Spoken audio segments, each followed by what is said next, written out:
Alors, monsieur Kamano, je vais me tourner vers vous. Bien. Alors, aujourd'hui, concrètement, il y a des choses qui circulent. Rassurez-nous. Est-ce que demain, ça sera vraiment la prochaine rentrée? Parce qu'on a vu ce communiqué de l'IGE qui dit qu'il y aura véritablement reprise des cours. Mais depuis quelques heures, on dit qu'il n'y aurait pas cours demain. Qu'est-ce qui se passe? Bon, moi personnellement, je ne suis pas mieux placé pour répondre à cette question. Ok? Et la réponse reviendrait au MEPUA ainsi qu'à l'IGE. Mais en tant que syndicaliste, en tant qu'acteur du système éducatif, j'aimerais bien qu'il y ait reprise à partir de demain. Et je suppose que ce petit temps, bon, petit pour certains, mais énorme pour les élèves ainsi que les professeurs, ce temps-là aurait permis suffisamment au MEPUA de prendre des décisions idoines dans le but ici d'amorcer enfin une reprise sereine et surtout effective partout en République de Guinée. Cela dit, quelques jours quand même, on commence à constater que la pénurie qui s'était posée en termes de produits pétroliers commence quand même à disparaître. Cela est à féliciter. Maintenant, nous espérons que cela aura quand même des retombées positivement sur le bon déroulement ou la bonne reprise des cours à partir de demain et lundi 15. Okay? Compte tenu maintenant de tout ce que les gens pourraient penser et dire, est-ce que la reprise serait effective? Est-ce que les problèmes encore ne se poseraient pas de nouveau? C'est là de la totale responsabilité de ceux qui nous dirigent ici. Je parle bien sûr de ceux qui sont à la tête du MEPUA. Si on a l'habitude de faire passer des communiqués à partir de 22h, à partir de 23h, ou d'autres même c'est le petit matin sur le chemin de l'école qu'ils apprennent ici qu'il n'y a pas cours. Donc il est de bonne guerre encore que les gens se permettent encore à divulguer parfois des informations qui ne sont pas du tout vérifiées. À ce niveau, il faut accentuer la communication. Je pense bien que le service, plutôt le MEPUA, a un service de communication. C'est à eux que revient ce travail dirigé ici. par Mamadi Sidiki. Bien sûr, c'est à lui que revient ce travail, tant sur les médias, à la télévision nationale ou à travers des communiqués, rassurer les parents d'élèves et surtout rassurer aussi. Un communiqué. Oui, le communiqué, mais est-ce que c'est suffisant? Il faut faire passer une seule communication à travers quel canal surtout? Quel est le canal le plus accessible ici pour rassurer les élèves ici qu'il y a effectivement cours? Parce que je suis sûr quand même beaucoup encore dans les habitudes resteront à la maison voir effectivement demain lundi est-ce qu'il y aura cours. Et ceci là déjà il risque de perdre la journée de demain. Donc c'est la question revient au MEPUA qui doit quand même se mettre à la tâche ici, trouver tous les moyens idoines pour ramener tous les acteurs du système éducatif à l'école à partir de demain lundi 15 janvier 2024. Monsieur Koné, en tant que responsable d'école, en tant que proviseur d'un lycée, qu'est-ce que vous en savez? Est-ce qu'aujourd'hui, vous pouvez rassurer quelles sont les informations que le département vous a remontées? J'imagine que vous êtes en entretien avec les autorités.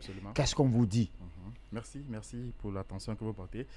Il faut d'abord souligner que nous avons mené plusieurs actions pour être informés de la situation. Donc, à l'heure où nous parlons, nous avons reçu un communiqué qui effectivement explique que les cours doivent reprendre demain.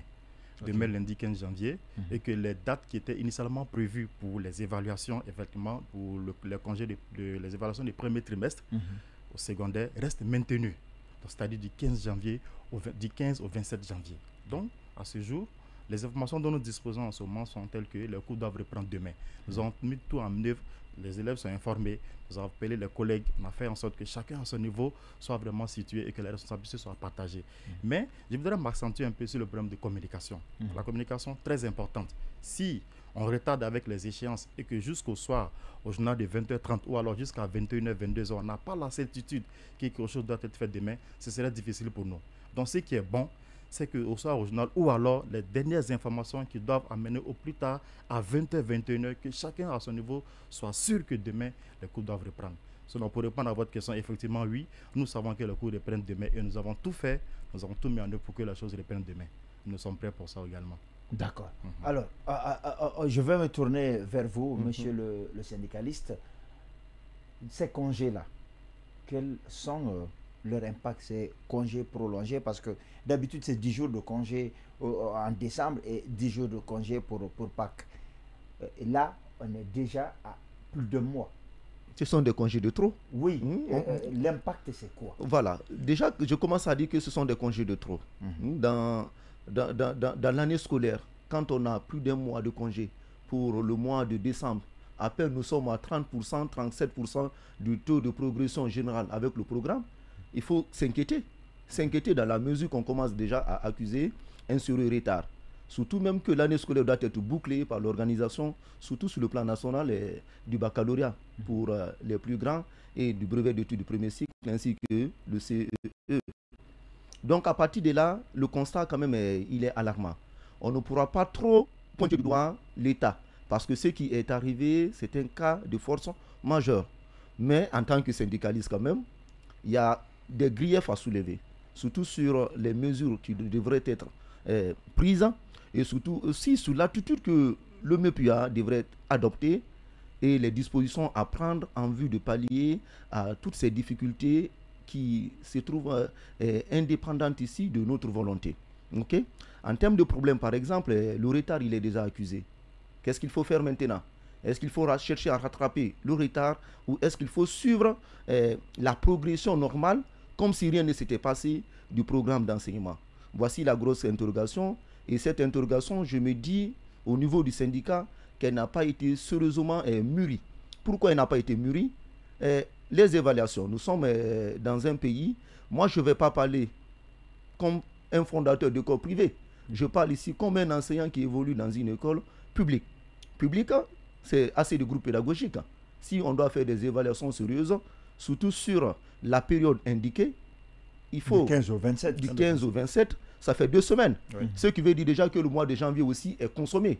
Aucun cours dans les conditions normales n'a encore été dispensé. Ce qui veut dire que la progression normale du programme aussi n'a pas été effective.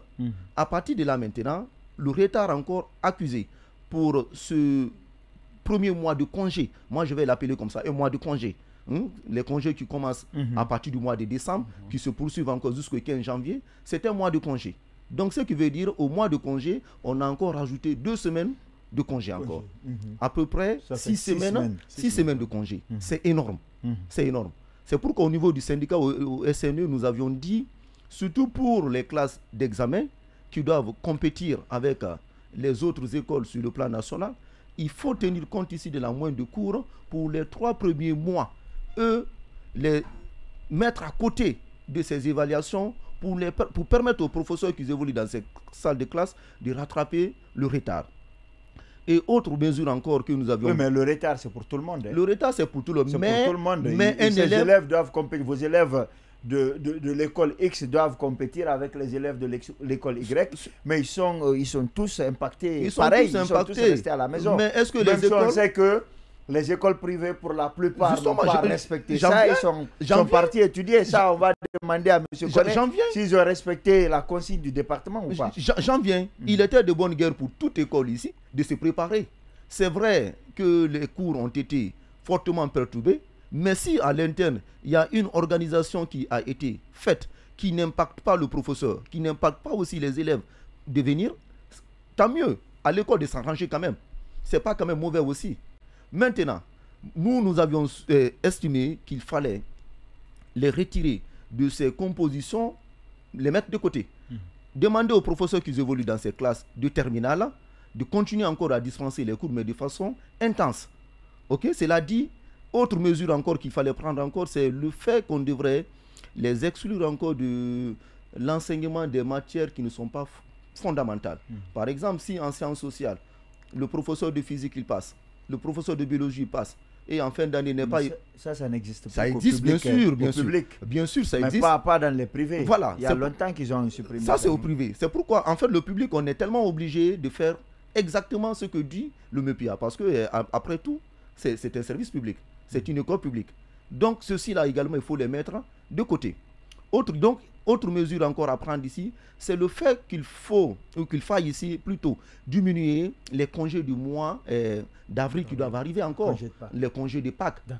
Donc il y a beaucoup de mesures, on va les développer plus tard. On va les développer plus tard. Alors pour vous, plus de mois, il a sorti 6 semaines techniquement de perturbation de cours. Dites-nous, quel est son impact direct dans l'immédiat sur le fonctionnement de l'année scolaire? Dans l'immédiat, ça joue déjà sur le niveau des élèves. Dans l'immédiat, ils sont les premiers perdants dans cette affaire. Donc plus on est à la maison, plus ils vont perdre en niveau.